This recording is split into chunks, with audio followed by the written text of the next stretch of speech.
Welcome back. It's time for us now to deep dive into the big elections. But these are elections in the U.S., remember, slated only for November, but a lot of action already picking up. And we are at Times Now, remember, every day are giving you a quick ringside view on the issues that are being discussed with an opinion both from the U.S. and from here, New Delhi.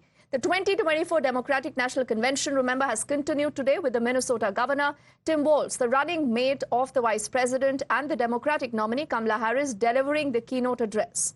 And in the convention, the former U.S. president, Bill Clinton, has accused Trump of putting his interest above the nation. He says November's election would be we the people versus me, myself, and I. But some of them think that they are bound to dominate America politically, economically, and socially, and they have to use politics to do it, and they should rig the system. I don't believe that. And so here's what I want to tell you. We've seen more than one election slip away from us when we thought it couldn't happen, when people got distracted by phony issues or overconfident. This is a brutal, tough business. I want you to be happy.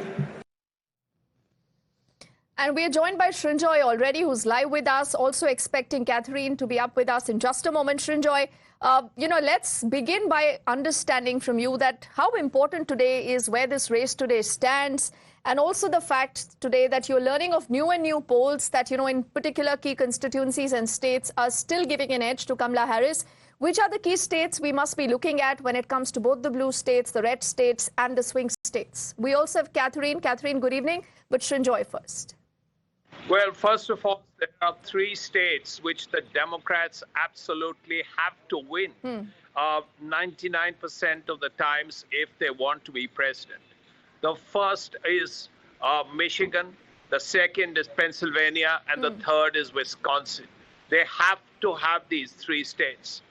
And if these 3 states come in, the urgency, the necessity of winning Georgia or North Carolina or Arizona or Nevada becomes less.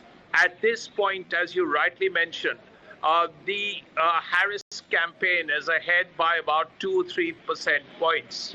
It's very important to see what happens at the end of this session in Chicago. If the lead is about 6 points, assuming there will be a bump of about 3 points, then it has to be said that this convention would have been very useful, and those 6 points, and that would probably mean a 2% rise in these 3 blue wall states, would actually help Kamala Harris and Walz.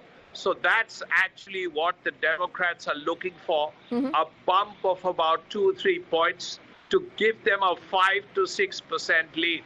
On the other hand, the Republicans are very keen that the bump is reduced to as little as possible, and they actually managed to make up that 3-point deficit that they have. If it's a 3-point deficit in the national scales, it doesn't really mean very much, because in California alone, the Democrats are likely to win by 1 million votes. But that's not really the point. The point is those 3 states. Okay.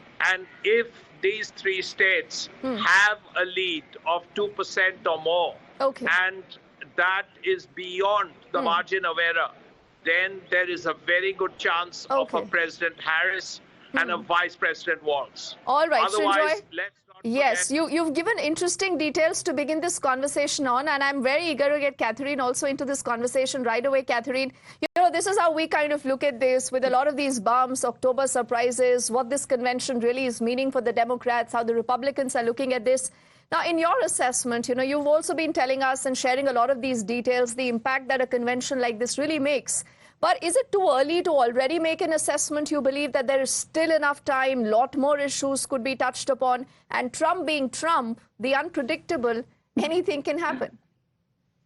Well, that's right. The news cycle in this country is so quick that even with a bump a polling bump from this convention. We are absolutely going to move on to other issues, to the latest thing that Trump said, to Harris and Walz on the campaign trail, to, as you mentioned, any October surprise that may come up. But I think there is an important thing to remember here, that the convention is ending on August 23rd. In some of these key states that were just mentioned, early voting is going to begin in a 2, 3, even shorter amount of weeks. We're going to have voters going to the polls and doing early voting very close to this convention. So any bump could actually affect that. We should figure that into the whole dynamic as well.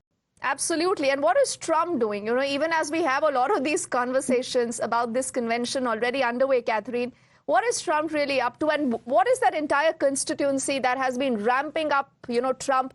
Till you had a Biden versus a Trump contest, and clearly things changed when you had a Kamala Harris versus a Donald Trump. So how has that transition also affected the race? Well, what's interesting is not only do we have a Democratic National Convention with an entirely new nominee, we also have Trump on the campaign trail during the convention. And that's against political norms here in the United States. Traditionally, the opposition candidate, the other candidate who is not holding the convention, stepped aside from the campaign trail for that week and ceded the week to the whoever was the nominee accepting the nomination.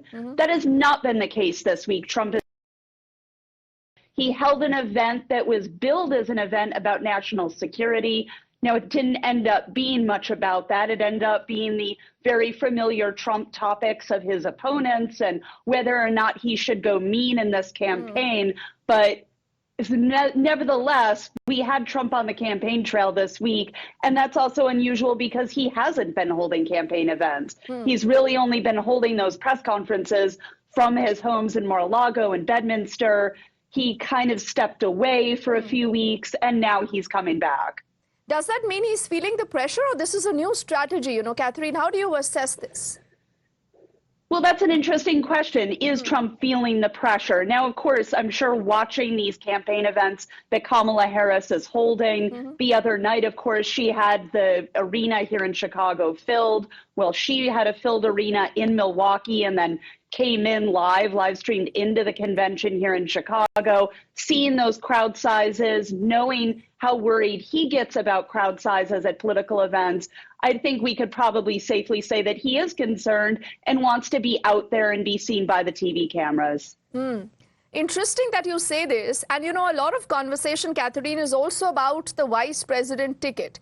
A lot of our viewers here are also interested. They've been asking us to ask you this question. So this is a viewer's interest question about how significant is a vice president ticket? Is it done essentially only to balance when it comes to the candidate in terms of, religion, ethnicity, gender, and a lot of these other issues? Or you believe that, there are more reasons why a VP ticket is equally significant? That's actually an excellent question, and some that Americans here in the United States ask about our political process. So it's good to hear that from over there. Vice presidential candidate picks can sometimes help, sometimes hurt. The common wisdom is that overall they don't make a huge difference. We heard Trump himself say a few weeks ago about his own vice presidential pick, J.D. Vance, that the vice presidential pick doesn't really matter all that much. When it comes to older candidates, I think it does matter a little bit more, just because you have that possibility that they would need to step in unexpectedly at the last minute. We don't have that here as much with Kamala Harris because she's only 59 years old. But we also have the issue of her being a woman of color, which is still an issue for some voters here in the United States. Balancing that ticket with an older white man who comes from a Midwestern state that, of course, is part of that blue wall that Democrats need to win in this election. That is something that is important in balancing that ticket. So, yes, a little bit of both. A little bit of both. I think this is a fascinating conversation we have every day, Catherine. Both you and Srinjoy have been shedding light on a lot of these interesting questions and, making the U.S. elections even more interesting for our viewers back home here. I'm thanking both of you for joining us with a promise that we'll continue to get you the latest and the inside track of what's going on as we quickly head into a break now.